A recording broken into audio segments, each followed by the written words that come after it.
Criminals stormed the pulpit, armed with guns, before robbing the pastor and his congregants of their belongings.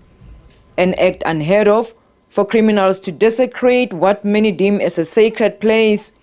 But the country has seen a spate of these brazen attacks with increasing regularity. How can someone come into church and steal, like obatlaing inside the church, because we're here to worship and praise God? We are not safe because mostly they occur random. So the thing that the community can do is come together and add the numbers of patrolling CPFs during the night and the day.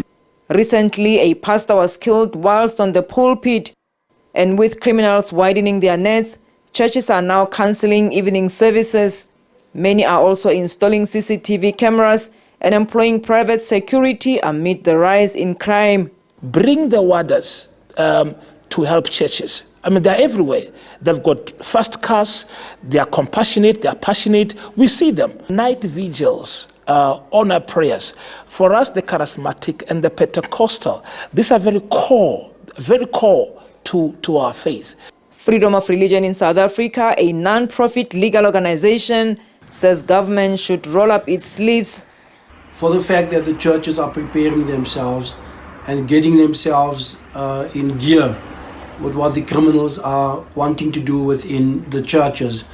These thieves or these robbers will know that the churches are no longer a soft target. And for the fact that they know it's no longer a soft target, they won't target the churches anymore. It is clearly the responsibility of government and the South African Police Services in particular to ensure that people are able to exercise their constitutional right to gather together to worship without the fear of interruption from criminal elements. We call upon the authorities, therefore, to strengthen their law enforcement efforts to make sure that places of worship are not seen as soft targets and to make every effort to bring the perpetrators of these crimes to justice.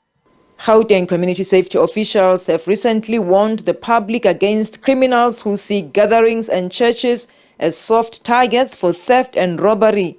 They've encouraged churches to work with community policing forums for protection. Meanwhile, the CRL Commission says it will soon engage with faith-based organizations to map a way forward. Mulimo Onemutu, SABC News, Pretoria.